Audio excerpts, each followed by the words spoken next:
Women are known to be nurturing, loving, and gentle, and most of us are. So what makes some women become terrorists, killing innocent men, women, and even children?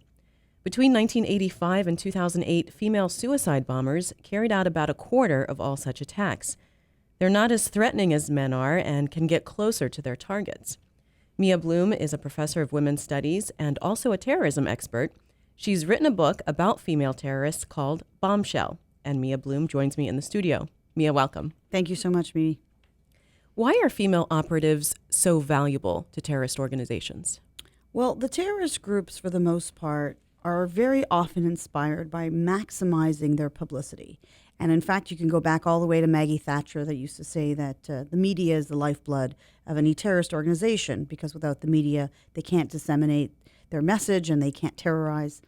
And so what happens is when a woman is the operative, my research has shown that you get a lot more media coverage. Great example, in March 29th of 2010, everyone remembers that there were two women who attacked the Moscow subways simultaneously. And in fact, I start the book setting up that scene to put the reader in the subway car and sort of have that experience. So everyone remembers that attack. But later that week, there were two more attacks by Dagestani suicide bombers who were men, and people don't even remember that in the same week there were these additional attacks. So it's a very good example that I tell my students that people pay attention when it's a woman. Now, from the terrorist group's perspective, you identified exactly what the dynamic is. Women can get closer to a target. And we've seen more women, especially because a lot of the Islamic groups that previously eschewed women's participation have been a lot more welcoming. So they've had these debates on jihadi websites, whether a woman's obligation to the smaller jihad is equal to a man's. And they've also determined that if they use women, it really does guilt men into participating. So it's goading the men. Because it's like, you guys are a bunch of girls. You can't even step up to the plate. You're Here's hiding a woman. You're hiding behind the women. Exactly. And so when they use a woman, they actually force men to participate as well. And then the last thing, which is very obvious if you think about some of the traditional clothes that women in different countries, whether it's a shalwar kameez or a sari or a burqa, is that the IED, when worn around the midsection, gives the appearance of late-term pregnancy. And so that's something really only a woman can carry off. And there's some terrorist organizations that are actually training women. This is how you walk if you're actually pregnant. Because, you know, there's that certain waddle that you get in late-term pregnancy. Yeah, I fear that perhaps some of the media stuff that I've done has actually alerted them to this conundrum that when you see pregnant women that are not waddling, that should alert, security forces. If terrorist groups are actually teaching them to waddle, that might be my fault for having mentioned it. And they're actually, female suicide bombers are more successful. They end up killing more people than their male counterparts. They kill more people, they can get closer to the target. And what the terrorist groups have observed is that there's a win-win scenario. Because if you are, let's say, the American army in Iraq or in Afghanistan, if you're not searching women are the ideal vehicle to deliver the IED. And if you are invasively searching women, you are so outraging the population that you're actually going to mobilize more people to the cause. And so from the perspective of the terrorist groups, women are the ideal operative because they are so successful. There's more media, they can get closer. And then the last thing is, as we've noticed terrorist groups moving away from what we would call hard targets, military installations or buildings or soldiers, to softer targets, using a woman allows them to use an individual that blends in with their environment, because we always assume women and children are civilians. Right, going into a hospital, going into a school. It's like, oh yeah, of course, this is a woman. Otherwise you would say, what's that guy doing over here? Yeah, especially in things like markets and restaurants, schools, especially in Iraq, Shia schools. That's where the Sunni factions have used women, especially young women, to go into the schools and get very close in order to kill lots of other civilians. So as they are killing civilians, they're using someone, an operative, that's going to blend into their environment. The book we're discussing is called Bombshell, Women and Terrorism. Mia Bloom is in the studio with me. She's a professor of security studies at the University of Massachusetts. So we talked about why terrorist organizations would like to have women participating. Why would a woman join a terrorist organization and volunteer for this kind of to kill other people? There's no one single reason why women volunteer in the same way that there's no single reason why men do. But, from doing interviews from around the world, and I talk to women in a variety of organizations, a lot of it has to do with family relationships. The terrorist groups use family ties as an excellent way to vet new recruits. And so women who join, who are the sisters or the daughters or the wives of a current militant, they're not particularly worried that that's an individual that the police or the security services have sent in as a spy. So that's one, really strong connection is relationship, is family. The other reason is that in many of these societies where women don't really have many opportunities, when they join these groups, and let's say, for instance, they become a suicide bomber, they become very famous and very well known, and they're being fed this steady diet in these cultures of martyrdom that they can contribute far more with their death than they ever can with their life. And so what ends up happening is the very strong message that young girls receive is that if you're a suicide bomber, you'll be famous, you'll be able to, in terms of religious purposes, intercede on behalf of 70 members of your family. It's a great thing you can do for your community. And so they see these all as pluses. And then the final thing, which was very disturbing, is that a lot of women who have been sexually abused, also in these very traditional cultures, are no longer marriageable. They're considered by these cultures damaged goods, and in fact, the honor code would require that they be killed by members of their own family. The terrorist groups welcome them in. And so if there are women who have been sexually abused, they bring those women, these rape victims. Now, when the women are not being attacked by the opposite side, at checkpoints, in places like Iraq, Ansar al-Sunnah began to rape women themselves and then convince those women to become suicide bombers. Actually, that was the sickest thing that I saw in your book, is that there was a woman who was arranging for the rapes of these other women. And then after the attack comes in and pretends to be their best friend and say, oh, honey, you really have no other choice now. You might as well come and be a suicide bomber. That was one of the things, she's this grandmotherly figure, Samira Ahmed Jassim, and she would pretend, like you say, to be their friends, to be giving them advice and say, well, you'll be bringing dishonor on your family and nobody will want to marry you. If they are already married, your husband's going to divorce you. And of the 80 women in which she was involved in, their sexual abuse, 32 became bombers already, and the other ones I think have gone missing. Some of the women actually refused. And so when I included in the chapter about these women in Iraq, I also included why some of the women who were victimized basically spoke to their husbands, and their husbands said, no, I'm not going to reject you. You stay with me, we'll leave Iraq and we'll leave this area. But it's actually one of the reasons why we see this huge spike in female suicide bombers in Iraq in 2007 and 2008, because that's when she was active. There's a Palestinian woman named Ahlam Tamimi. She is a member of Hamas. She organized the Sbarro Pizzeria suicide attack. This was in August of 2001. Tell us about her. She, interestingly enough, she was a news broadcaster on Palestinian television.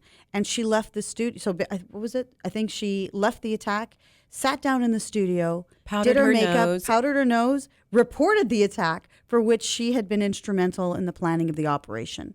She actually took the suicide bomber to the pizzeria. She took him to the pizzeria, and they had this conversation, should the bomb go off inside or outside? And she actually decided inside was best because of all the glass shards. And she saw a lot of baby carriages and prams on the outside, and they determined that, 2 p.m., that was the best time. It wasn't the lunch rush, but it was the time at which most of the moms would go for the mid-afternoon snack for their young kids.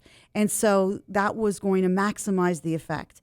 And, in interviews afterwards, and I've seen her do this many a time, where she pretends not to know how many people were killed. And then she'll say, innocently, oh, how many did get killed? And when you inform her of how many actually were killed, she has this smile on her face, like, oh, really? Oh. But how does she and other terrorists like her justify the killing of children? Well, from a Palestinian perspective, I think this might be uniquely a Palestinian perspective. They don't see Israeli civilians, in part because with universal conscription in Israel, every Israeli from their viewpoint is either a current soldier, a past soldier, or a future soldier. So there isn't really this distinction made. But the other thing that I've noticed, and this also came up when I was doing interviews for Dying to Kill, my first book, which was just about suicide bombing, is that the Palestinian civilians feel that the aerial bombardments by the Israeli government attack and kill their civilians. And they generally feel that since their civilians are not sacrosanct, they don't have to treat Israeli civilians in a different category. So, I think that this sort of informs us, perhaps the way Pakistanis now feel about the United States, that, when you have these attacks from the sky, bombs raining down, in a way in which lots of people are considered, quote unquote, collateral damage, it so outrages that population that they don't make those fine distinctions between, someone who is a military target and someone who is a civilian. Mia Bloom is in the studio with me. Her book is called Bombshell, Women and Terrorism. You're listening to the Mimi Geerges Show. We're on the web at mgshow.org. The situation with Ahlam, she was, you had mentioned that they get really honored by their communities. She was actually honored by Mahmoud Abbas, who's the president of the Palestinian National Authority. This is not Hamas. No, she was honored across the board as, again, being a woman who is Samud, who is resisting the Israeli occupation. And she eventually, she was part of the release, I guess about a year ago, where the Israelis have had to release her. And she's out now. She is out. And apparently she is going to be rising up through the ranks of the Hamas political parties. So, but is she out there planning other attacks? She says she isn't, and her family says she isn't. She married one of her cousins while she was still in jail in Hasharon, and allegedly that was one of the preconditions of her release, was that she leave the Palestinian area. So I don't know where she is physically right now, but I do know that, she has made herself a, superstar by being involved in the attack and then being a very public face of the female prisoners at Hasharon. And so I think as a result, she's thrust into this limelight where she may not actually be planning the nitty-gritty of the attacks, but she certainly is going to be in the future the female face of Hamas. You have a chapter on women terrorists of the IRA. I wonder how they differ from, say, Middle Eastern terrorist organizations in how they treat women and how women fare in their organizations.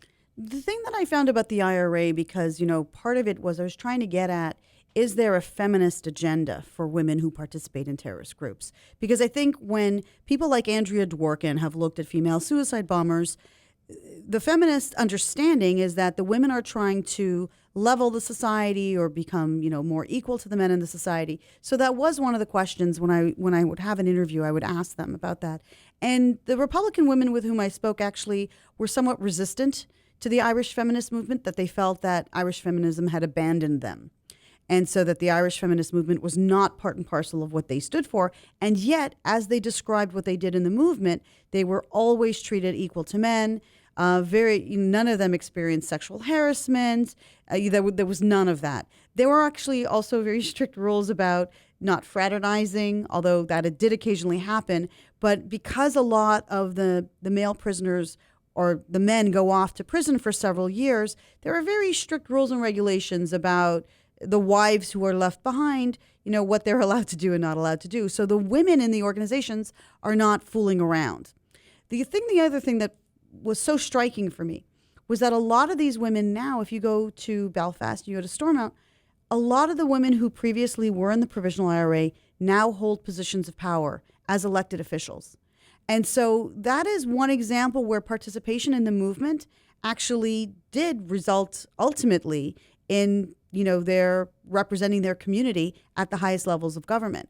So it is very different from... But they also, it seemed that the IRA in general tried not to maximize casualties in their attacks. I'd say that the dissidents have gone back to maximizing casualties, but the IRA, there was a lot of pushback from the community. And I'll give you an example. I wrote a piece, not for the book, but I wrote a piece on the IRA's ersatz use of suicide bombers. In April of 1990, there were simultaneous attacks against British checkpoints in which the person driving the vehicle was not basically forced to drive a vehicle-borne IED, but not allowed to get out of the car. Previously, they were allowed to get out of the car. And these were all Catholics who were considered by the IRA to be, dubious, or, they were traitors. The reaction on the Falls Road were people lining up to get into the Sinn Féin offices to say, stop making us look like those fanatics. So there was actually a rejection of what we call suicide bombing. What they did embrace, and what was very successful at undermining Maggie Thatcher's popularity in Britain, was the hunger strikes. So people were willing to commit suicide for the cause, but not kill others along with it. That's the almost polar opposite of what we see in the Middle East. I'm talking to Mia Bloom. She's in the studio with me. She's professor of security studies at the University of Massachusetts, and her book is called Bombshell. What role do women play in Al-Qaeda itself, Al-Qaeda Central? One of the things that was so interesting is that, I had the opportunity to watch the changes in Al-Qaeda as they were happening in real time, because I started being interested in women in 2004 when I was writing Dying to Kill, and I had a chapter on women across a few of the different movements. And I think I had made a few errors, in part because I had used other people's interviews, and I think I vowed that for the next book, if I'm going to be actually as accurate as I could be, I really needed to get out there and do the interviews myself and not see women through the prism of other people's experiences. So I went back and found several, different organizations that were willing to speak with me. And one of the things that was so interesting is watching Al-Qaeda change, first by being almost ignoring women in the main core and only allowing the affiliates. And bit by bit, whether it was these debates online on jihadi websites or in platforms online, where women began to play an increasingly important role. As what? So online, they will again use that same thing about don't hide behind women. And if you were a real man, you'd go on jihad to Afghanistan and Iraq. We saw women like Malika El Arud, who's almost the exact doppelganger in some ways of Samantha Lewthwaite, because her husband was one of the first suicide bombers in Afghanistan, and Samantha Lewthwaite's husband was a suicide bomber in London. And these two women became superstars in the jihadi community. As recruiters. As recruiters, as someone who online could help organize things, could help bring diverse individuals together, and also inspire men as well as women to get involved. And then we started to see some of the younger Al-Qaeda affiliates who were a little less resistant to women's participation begin, like Anwar al-Awlaki saying, I'm talking to you women. Here are the ways in which you can engage in jihad. And radicalizing their own children. Radicalizing the children, making sure that even if the husbands are killed in targeted assassinations or drone attacks, the kids will very quickly fill their father's shoes. So the role that women have played in some of the Al-Qaeda groups, the main as well as the affiliated groups, has been on the increase up until, and this was the part that just floored people watching it, Mrs. Zawahiri released a letter called An Open Letter to My Sisters in Islam. So Mrs. Zawahiri, after her husband had emphasized that there are no women in Al-Qaeda, basically said not only are there women in Al-Qaeda, but you can participate in all forms of jihad, including as a suicide bomber. And this is just something where, they're clearly not ignoring each other over the breakfast table. The only way to explain this is that they're talking to two different constituencies. I think that Ayman al-Zawahiri speaks to the older, more traditional Al-Qaeda. And I think that there was a need, because the affiliates, the Young Turks and the movement, were involving women to address this next generation. So it's a way in which they were covering both of their bases. Al-Qaeda has an online women's magazine. What is that about? So the first thing that was released was Al-Khansa'a, which was just a one-off web-based magazine. What does that title mean? Al-Khansa'a is a woman from the Quran who, at the time, during the time of the Prophet Muhammad, was allowing her children to participate in the struggle with Muhammad, and never bemoaned the fact that she kept losing children to the battle space. And she kept allowing more and more of her children to participate. And so she becomes a sort of figure in the Quran of the ideal woman who understands that, the loss of the children is the lesser of the two evils. An ideal woman from the jihadist perspective. An ideal woman from the jihadist perspective. But then what we've seen more recently is this, this jihadi Cosmo that was released through the same people that do Inspire magazine. So that's gone mainstream. And so even the most recent issues of Inspire have sections devoted exclusively to women, talking to women and what women can do. So it's gone from being a fringe issue where women are kind of winked at from a distance, acknowledge that you stay home and man the house and don't spend too much money. And actually, Al-Khansa actually included things like, don't get fat, to now having, a completely different attitude. Of recruiting women. We want you and come into the fold, the jihadist fold. Get into the jihadist fold, and then also targeting women who are converts. Let's talk about that, because there's, I believe in the UK, it's like 75% of all converts are women. Converts to Islam, I should say. What's going on with that?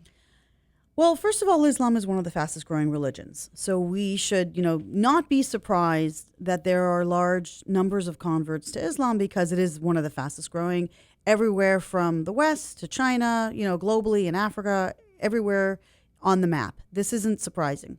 But for women, it's mostly coming from them marrying Muslim men. In the UK, it's mostly coming from women who are marrying what they call Asians, what we would call South Asians, and they are converting to Islam because that's a requirement of the marriage. And I would say probably, like with the whole UK Muslim community, we aren't talking about more than 5% that are radicalized. But I think what happens is, maybe because of the media focus, there is a perception that women who are converts are automatically radicalized. And I think that it's one of the correctives that I've tried to make when I do, your show, or if I'm anywhere in the public view. I try to emphasize that conversion does not equal radicalization. That the women who are radicalized, there's a handful of them. There's a very well-known woman in Australia I talk about in the book, Rabia Hutchison, who went from being a pot-smoking beach bunny to being one of the leaders of the jihadi movement in Indonesia, marrying first a leader within local Montiki 4, and eventually marrying someone who's affiliated with Al-Qaeda in Afghanistan. So she sort of had multiple marriages, many to jihadis, and she has raised her children in a very jihadi lifestyle to also support the viewpoint and perpetuate that. And that's where I think the women play this important role.